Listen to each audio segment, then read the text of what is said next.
Hello बच्चों, चलिए प्रश्न को पढ़ते हैं और समझते हैं। यदि y बराबर 10x प्लस सेक एक्स, तब सिद्ध कीजिए कि d2y बटा डी एक्स स्क्वायर बराबर कॉस एक्स और उसके बटे में 1 माइनस साइन एक्स और पूरे का वर्ग लेके आना है हमें।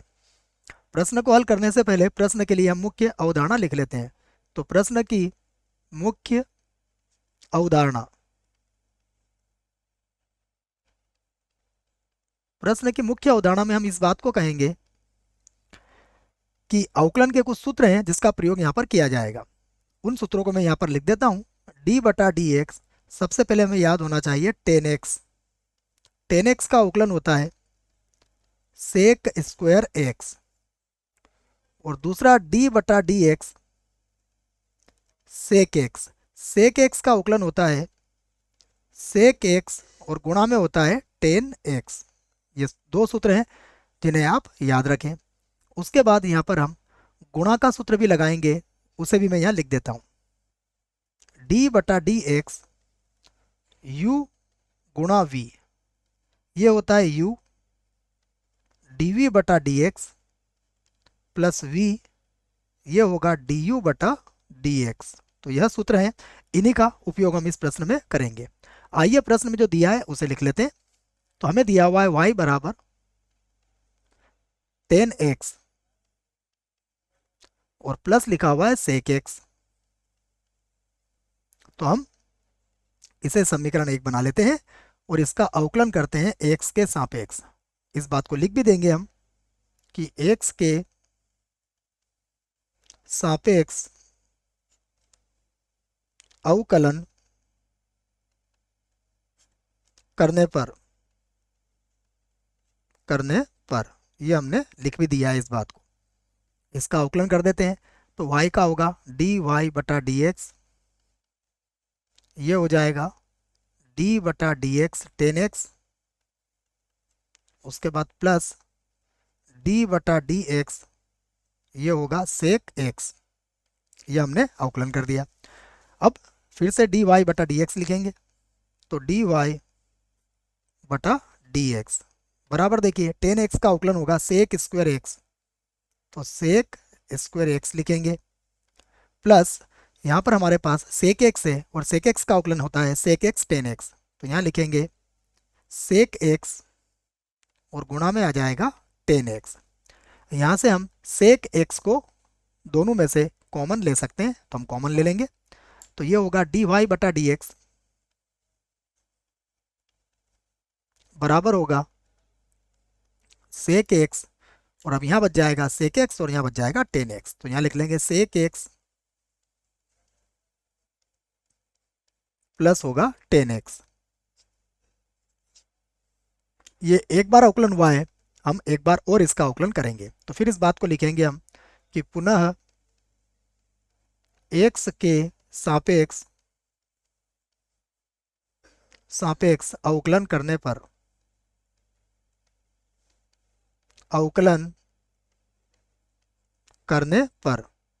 पुनः हम x के सापेक्ष अवकलन इसका करेंगे। तो हमें मिलेगा d2y by D x square. ये हमने इसका दूसरी बार अवकलन कर दिया।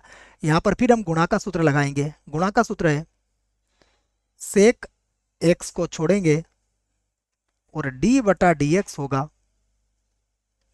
सेक एक्स प्लस 10x का, उसके बाद plus sec X plus 10x को यहाँ छोड़ेंगे और d बटा डी एक्स होगा सेक एक्स का। आगे हल करते हैं। तो ये होगा सेक एक्स और अवकलन कर देते हैं। सेक एक्स का अवकलन होता है सेक एक्स गुणा 10x प्लस 10x का अवकलन होगा सेक स्क्वायर एक्स, फिर प्लस यहाँ पर होगा सेक एक्स प्लस 10x, और उसके बाद फिर सेक एक्स का करेंगे तो सेक एक्स गुणा 10x, और आगे हल कर लेते हैं इसे। तो देखो यहाँ से जो कॉमन निकल रहा है हम उसे कॉमन ले लेते हैं और व्यवस्थित कर लेते हैं इसको। मैं यहाँ से सेक एक्स को कॉमन निकालूंगा तो यहाँ होगा सेक स्क्वायर एक्स हो जाएगा ये, और कोष्टक में बचेगा हमारे पास 10x। मैं इसको चलो सेक एक्स को आगे लिख देता हूँ बच्चों, तो ये होगा सेक एक्स और प्लस 10x, बात एक ही है। प्लस यहाँ पर होगा कोष्टक में सेक एक्स प्लस 10x, उसके बाद सेक एक्स और गुणा हो गया 10x। ये सेक स्क्वायर एक्स को बच्चों में एक बार और लिख देता हूँ, हो सकता है थोड़ा समझ में कम आ रहा हो, हम इसको एक बार और लिख लेते हैं और उसके बाद फिर जो कॉमन निकल रहा है उसे भी कॉमन हम निकालेंगे। अब दोनों में से अगर आप ध्यान से देखोगे तो सेक एक्स और कोष्टक में सेक एक्स प्लस 10x ये कॉमन निकल जाएगा। तो अब हमारे पास क्या बचेगा, देखिए यहाँ पर अगर आप ध्यान से देखोगे तो sec X plus 10x, sec X plus 10x और सेक एक्स कॉमन आ गया, तो यहाँ पर फिर से बचेगा सेक एक्स और प्लस हो जाएगा 10x, यही बचेगा, देख लीजिए आप। अब हम इसको फिर से गुणा कर लेते हैं, तो अब मिलेगा हमें d2 y बटा डी एक्स स्क्वायर बराबर, देखिए क्या होगा, सेक एक्स, तो ये तो हम वैसे ही लिख लेंगे सेक एक्स, और फिर हो जाएगा सेक एक्स प्लस 10x और इसकी घातांक कितनी हो जाएगी, 2 हो जाएगी। इसको आगे हल कर लेते हैं। तो अब समझिएगा आप, हमें उत्तर कैसे लाना है, देखिएगा आप, उत्तर में हमें कॉस और साइन में इसको लेके आना है। तो हम क्या करेंगे, अब इसको कॉस और साइन में बदल लेंगे। तो हमें पता है सेक एक्स का प्रतिलोम जो होता है वह कॉस होता है, तो इसको लिखेंगे 1/cos x, लिख सकते हैं।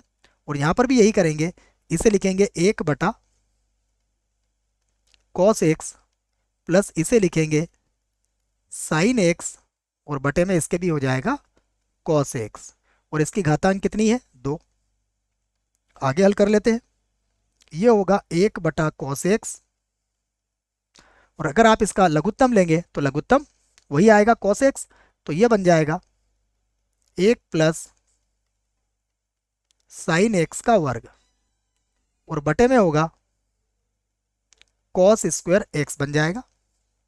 यहां पर देखें कि हमें ऊपर क्या लेके आना है, इसको समझना आप, हमें ऊपर लेके आना है cos x, तो यहां पर हम क्या करेंगे, cos x बटा cos x का गुणा कर लेंगे, अर्थात ये हो जाएगा cos x, यहां पर होगा 1 प्लस साइन एक्स और इसकी घातांक होगी 2, और बटे में देखिएगा क्या क्या होगा, cos x, तो cos स्क्वायर एक्स हो जाएगा ये, और इधर भी है cos स्क्वायर एक्स।